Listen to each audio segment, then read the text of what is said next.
Students, आज हम अपने सामाजिक अध्ययन क्लास 4 का लेसन नंबर 3 पढ़ेंगे, जिसका नाम है महान भारतीय मरुस्थल, द ग्रेट इंडियन डेजर्ट। आइए प्यारे बच्चों, लेसन शुरू करते हैं।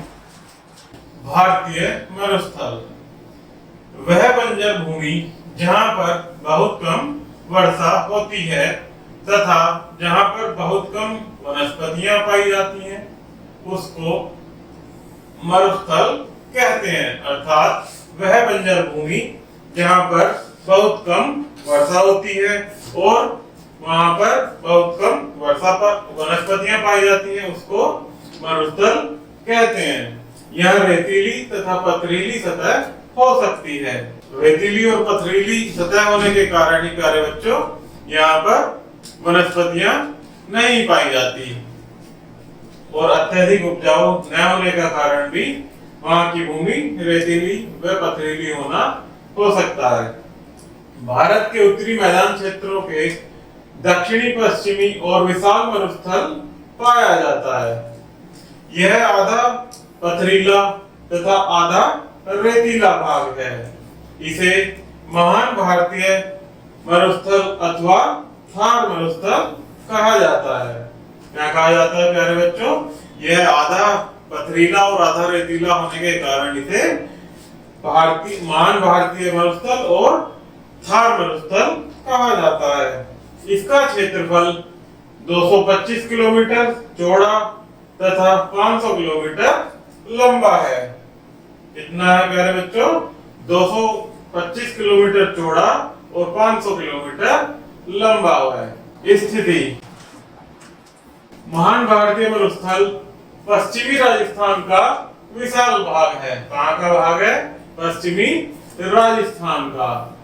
यह पूर्व में अरावली पहाड़ियों से लेकर पश्चिम में पाकिस्तानी सीमा तक फैला हुआ था। कहां तक फैला हुआ था? अरावली पहाड़ियों से पाकिस्तान तक।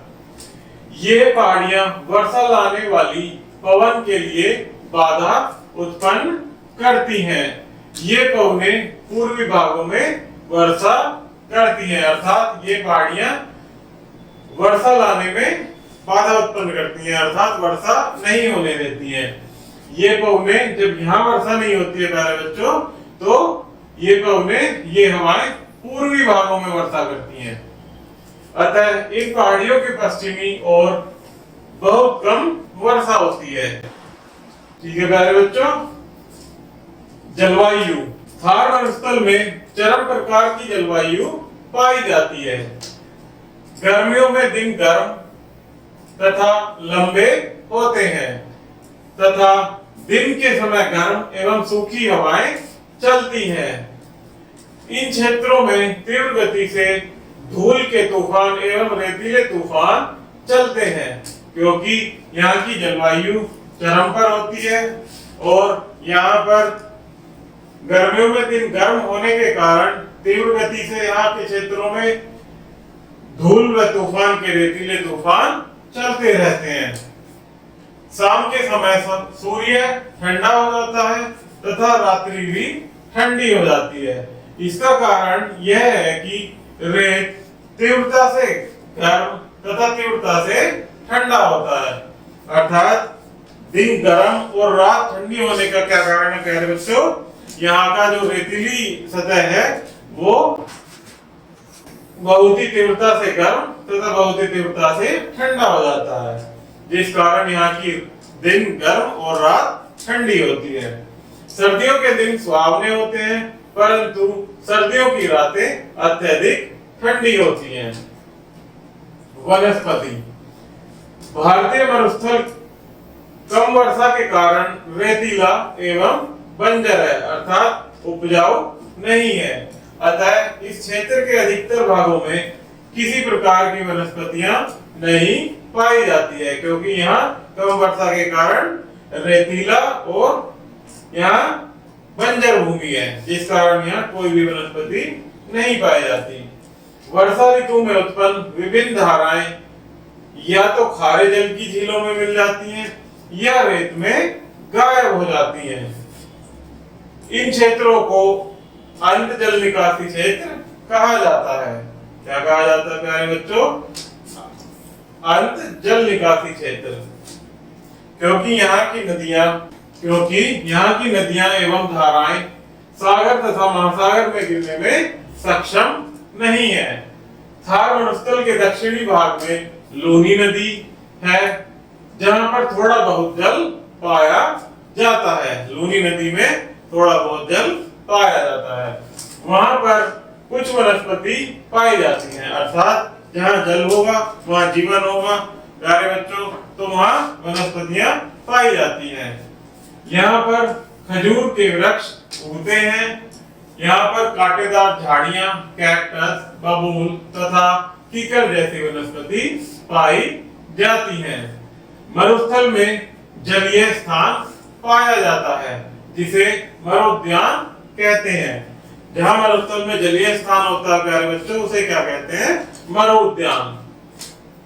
लोग जल की उपलब्धता के कारण मरुद्यान के निकट रहना पसंद करते हैं, क्योंकि जहां जल होगा प्यारे बच्चों वहां जीवन आसानी के साथ बिताया जा सकता है।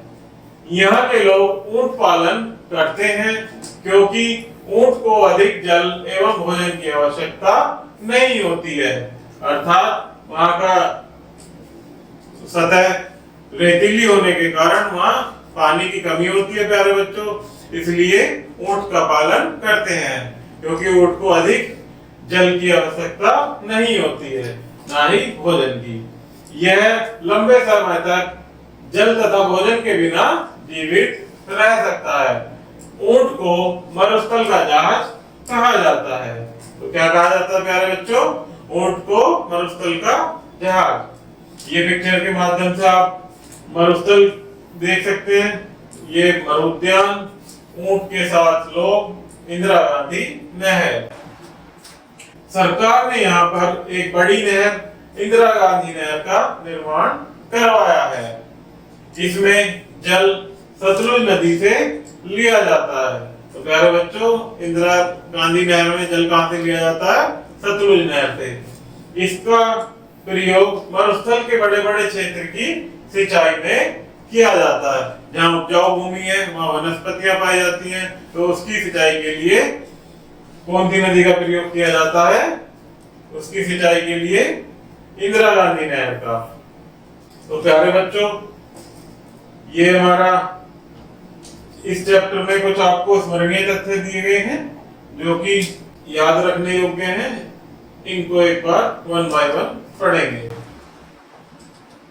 हमारे देश में गुजरात तथा राजस्थान में मरुस्थल फैले हुए हैं, अर्थात हमारे भारत देश में कहां-कहां पर प्यारे बच्चों मरुस्थल पाए जाते हैं? गुजरात तथा राजस्थान में। ऊंट को मरुस्थल का जहाज भी कहा जाता है। थार मरुस्थल के दक्षिणी भाग से होकर लूनी नदी, जो कि गुजरात में है, लूनी नदी बहती है। सरकार ने एक बड़ी नहर, इंदिरा गांधी नहर का निर्माण करवाया है, जिसके माध्यम से वहां के क्षेत्र की सिंचाई की जाती है। मरुस्थलीय क्षेत्र 225 किलोमीटर चौड़ा तथा 500 किलोमीटर लंबा है। तो प्यारे बच्चों, ये हमारा लेसन समाप्त होता है। वीडियो में किसी प्रकार की कोई समस्या हो तो कृपया कमेंट बॉक्स में कमेंट कीजिएगा। धन्यवाद।